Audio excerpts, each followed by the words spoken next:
Hola, bienvenidos a Atlántico TV. Hoy nos hemos desplazado hasta la ciudad de Vigo para hablar de literatura y para hablar con Cristina Oñoro. Hola, bienvenida. Muchas gracias, Ana, encantada de estar aquí con vosotros.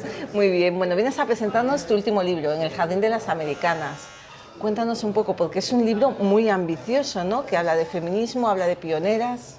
Exactamente, es una historia que cuando la encontré me pareció apasionante, habla de las primeras universitarias en España, es una historia que parece una novela, aunque es una historia real, y sobre todo reconstruye los lazos que existieron de amistad entre la Residencia de Señoritas de Madrid, que fue la gemela femenina de la Residencia de Estudiantes, y un grupo de americanas que vinieron a España a finales del siglo XIX para luchar por la educación de las mujeres. Bueno, eso es muy exótico, ¿eh? Ese grupo de americanas, ¿no? ¿Qué vinieron a hacer a España? ¿Por qué vinieron aquí? El libro transcurre a lo largo de 60 años, desde 1871 hasta 1936. Entonces, bueno, hablamos de un grupo de americanas de varias generaciones que fueron viniendo. Las primeras procedían del movimiento de las misioneras protestantes y venían como educadoras a España, una España en aquel momento que percibían un tanto medieval, ¿no? Para luchar por la alfabetización, que accedieran a la universidad como estaba sucediendo en Estados Unidos. Según el libro avanza y llegamos al siglo XX, se van transformando en profesoras de idiomas, en educadoras, en amantes de España, ¿no? Y la relación se va volviendo más igualitaria entre ambos países. Bueno, a lo largo de estas páginas pasan nombres realmente conocidos, ¿no? Que dices, hombre, están relacionados con esto. ¿Cómo puede ser? ¿Cómo llegan esos vínculos?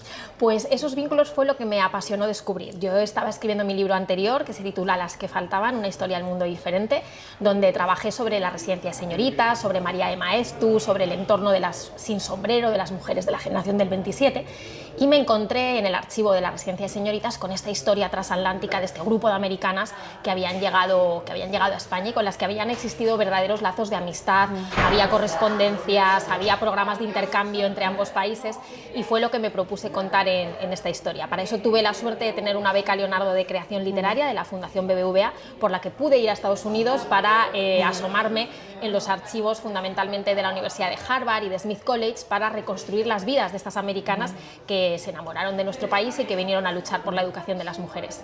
Precisamente de esa beca te iba a preguntar, porque no siempre se tiene el gusto, el placer y el beneficio de contar con un apoyo económico que te permita, ¿no? Preparar un libro como este. Claro, cuando lo empecé a escribir me di cuenta de que iba a necesitar desplazarme a Estados Unidos porque los archivos de estas americanas se encuentran en estas universidades y por tanto iba a ser un libro que necesitará una cierta financiación, como decías. Pude estar durante un mes y medio en la zona de Massachusetts recorriendo lo que fueron en el siglo XIX universidades de mujeres de las que procedían estas feministas del siglo XIX que venían convencidas de que había que luchar para contribuir a la educación superior de las mujeres, pero también viajé por nuestro país, pude recorrer las zonas por las que ellas pasaron antes de llegar a Madrid, como Santander, San Sebastián, Biarritz, y bueno, en el libro he recogido también testimonios de algunas nietas de las pioneras universitarias y por eso he viajado también a la zona de Alicante y bueno, en mi propia ciudad también he consultado muchos archivos. Porque bueno, digamos que su influencia no solamente se quedó en la capital, en las grandes ciudades, ¿no? Sino que también llegaron a sitios donde realmente la diferencia era más importante, ¿no? Claro, de hecho es muy interesante la primera de estas americanas, que se llama Alice Gulick, que es la fundadora del Instituto Internacional para Niñas en España. No llega inicialmente a Madrid, sino que da un viaje por toda la península para decidir dónde van a quedarse. Ella llega con su marido, que es un reverendo, es un pastor protestante, y después de conocer todo el país deciden establecerse en Santander, que es donde va a empezar su epopeya. Estamos hablando de 1872. Después, 10 años después, se trasladan a San Sebastián, una ciudad que perciben más conectada con Francia, y luego ya en 1903 es cuando establecen la sede del Instituto Internacional en Madrid, donde van a colaborar con la Institución Libre de Enseñanza, con nuestros principales reformadores educativos como Giner de los Ríos, y donde esa amistad con María de Maeztu, cuando se inaugure la Residencia de Señoritas, comenzará, sobre todo en esa parte final del libro, cuando nos vamos acercando a la Segunda República y finalmente a la Guerra Civil Española. Bueno, con la Segunda República hubo un boom, ¿no? en la educación y bueno, supongo que también se influiría este tipo de personas, pero ¿qué pasó una vez que estalló la guerra civil. ¿Qué quedó de esto? Bueno, eso necesitaría otro libro, por eso he tomado la precaución de terminarlo en 1936, porque estas dos instituciones que trata mi libro, la Residencia de Señoritas, que es una institución española, ¿no?, creada por la Junta de Ampliación de Estudios, la Institución Libre de Enseñanza, ¿no?, fundada en 1915, y el Instituto Internacional, que es una institución norteamericana, pues tuvieron, ¿no?, bueno, pues sus vericuetos posteriores. La Residencia de Señoritas cerró sus puertas, como muchas de las creaciones de la Edad de Plata, como le sucedió a la Residencia de Estudiantes masculina, por la que pasaron Dalí, Lorca, Buñuel, y en el caso del Instituto Internacional, en cambio, continuó existiendo. Una vez que terminó la Guerra Civil, volvió a abrir sus puertas y de hecho hoy continúa vivo, sigue su sede en la calle Miguel Ángel 8 en Madrid,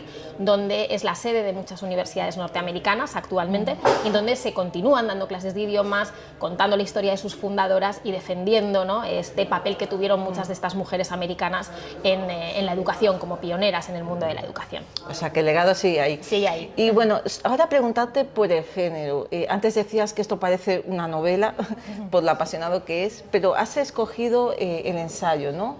Claro, yo no soy historiadora y a lo mejor me podían preguntar, pues si no eras historiadora, ¿cómo te has visto envuelta en este libro de archivos, teniéndote que ir a la otra parte, a Estados Unidos, ¿no?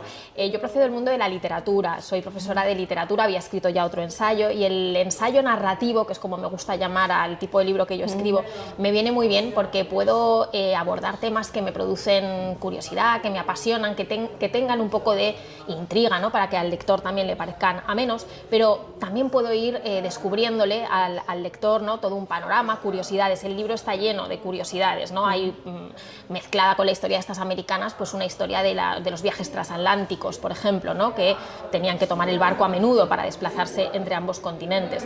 O también, bueno, cuento anécdotas como era la vida de un protestante que llega a España a finales del siglo XIX, un país tan católico, ¿no?, cómo lo pasaron de mal, y que otros protestantes también habían circulado por España antes, como George Borrow. Entonces el ensayo es un género flexible que tiene esa capacidad. En España yo creo que tenemos un poco de recelo, nos parece que el ensayo, ¿no?, suscita como si fuera a ser un libro aburrido, largo, pesado, ¿no?, pero al contrario, el ensayo realmente, por el propio nombre que tiene como género, el ensayo es una forma de pasear, es una forma de ensayar, es una forma de ir siguiendo unas curiosidades, y esta etiqueta, ¿no?, de ensayo narrativo lo que significa es que le cuento al lector una historia, que se cuenta con una narración, que hoy pues nos gusta mucho que nos cuenten historias, y esta, desde luego, esta historia de estas americanas es una historia que merece la pena. Bueno, ya dominada la materia, porque está dominada, ahí yo veo argumentos para varias novelas, no una. Sí, de hecho, bueno, hay algunos temas que hubiera querido tratar en este libro y que no tuvieron cabida, como te digo, me hubiera requerido varios libros más.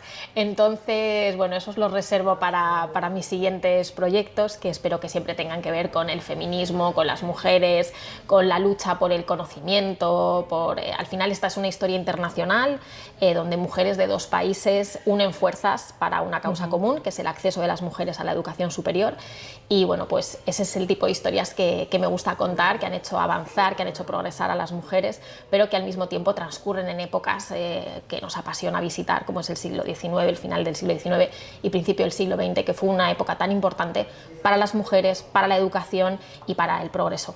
Muy bien, pues nada, Cristina, muchísimas gracias. Nos quedamos entonces con este libro, que también nos invita a visitar estos lugares, escenario de esta historia. Muchísimas gracias. Muchísimas gracias a ti.